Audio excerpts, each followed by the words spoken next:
Hallo zusammen und willkommen zum neuen Video. Mein Name ist Aidney und schön, dass du eingeschaltet hast. Ich bin wieder da und habe wieder einen Sack voll Themen, über die ich sprechen möchte. Deswegen kam eine Zeit lang kein Video, weil ich keine Themen hatte. Eigentlich simpel. Kommen wir zum heutigen Thema, dem Monat im Jahr, in dem sich sämtliche Brands bunt färben, um ihr Mitgefühl zu zeigen. Ich hoffe, ihr seht es mir nach, dass ich meinen Hintergrund jetzt nicht bunt mache. Okay, jetzt mal Tacheles. Pride Month.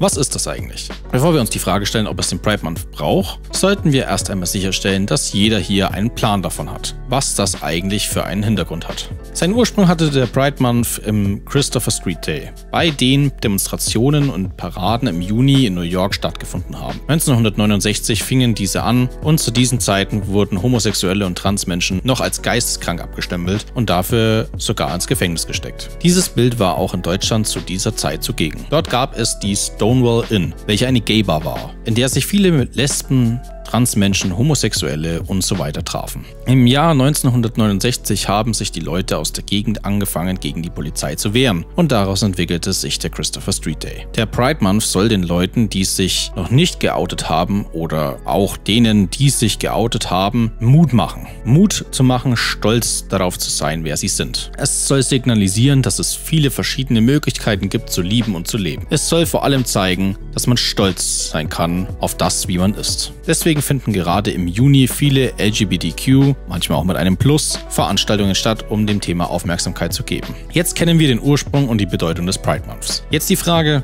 brauchen wir den überhaupt? Wir sind doch inzwischen aufgeschlossen und offen gegenüber allem, was zählt. Hier zitiere ich die Stuttgarter Zeitung und ihrem Artikel zum Pride Month. Obwohl sich seit 1969 viel getan hat, hat der immer noch seine Berechtigung. In vielen Ländern ist Homosexualität auch heute noch strafbar und auch in Deutschland gibt es immer noch Gewalt gegen LGBTQ-Menschen. Im Jahr 2001 kam es laut Bundesinnenministerium zu 870 Straftaten, die gegen die sexuelle Orientierung gerichtet waren, sowie zu 340 transphoben Straftaten gegen Geschlecht, sexuelle Identität gerichtet. Beide Werte sind im Vergleich zum Vorjahr um über 50% gestiegen. Das mal als wirklich sehr theoretischen Einschub. Ich für meinen Teil habe das immer sehr nüchtern gesehen. Ich kannte Schwule, Lesben oder auch Leute, die bi sind.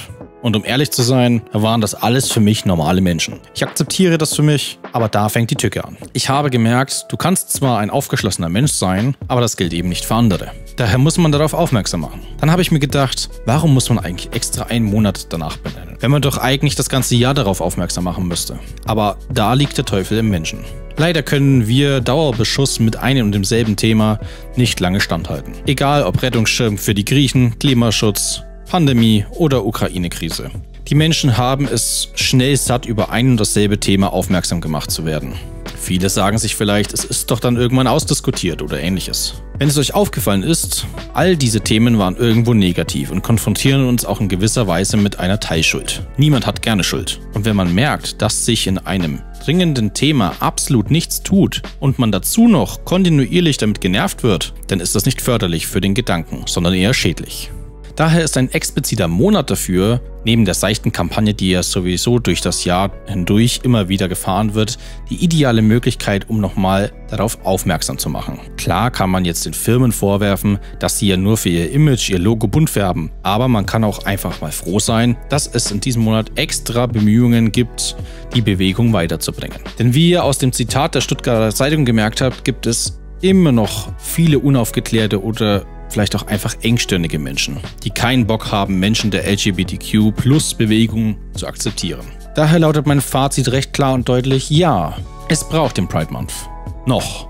Ich wünschte zwar, es bräuchte ihn nicht mehr, aber leider ist dem nicht so. Und das ist auch mein Beitrag zum Pride Month. Als jemand, der sich sonst nur von allem hat berieseln lassen, weil er ja aufgeklärt ist. Lasst euch nichts einreden. Jeder Mensch ist toll. Jeder Mensch ist liebenswert, egal ob schwul, lesbisch oder trans. Abschließend will ich mich noch an die wenden, die sich zur strukturell idealisierten Sexualrichtung zählen, also den Straighten, für die, die es nicht geschnallt haben. Der Monat gehört jetzt denen, die als anders gelten. Jene Menschen, die an die erinnern wollen, die viel für die Sache getan haben, die vielleicht für die Sache sogar schon gestorben sind, damit sie so weit sind, wie sie heute sind. An die erinnern, die jahrelang unter Druck gesetzt worden sind, weil sie nicht normal sind. Lasst ihnen diesen Monat zur Aufklärung. Denn dieser Monat macht den straighten Menschen, zum Beispiel wie mich, jetzt nicht weniger wert als jemanden aus der LGBTQ-Gemeinde. Der Monat dient zur Aufklärung, nicht zur Diffamierung jener, die nicht zur LGBTQ-Gemeinde gehören. Lasst euch also nichts einreden. Jetzt meine Frage,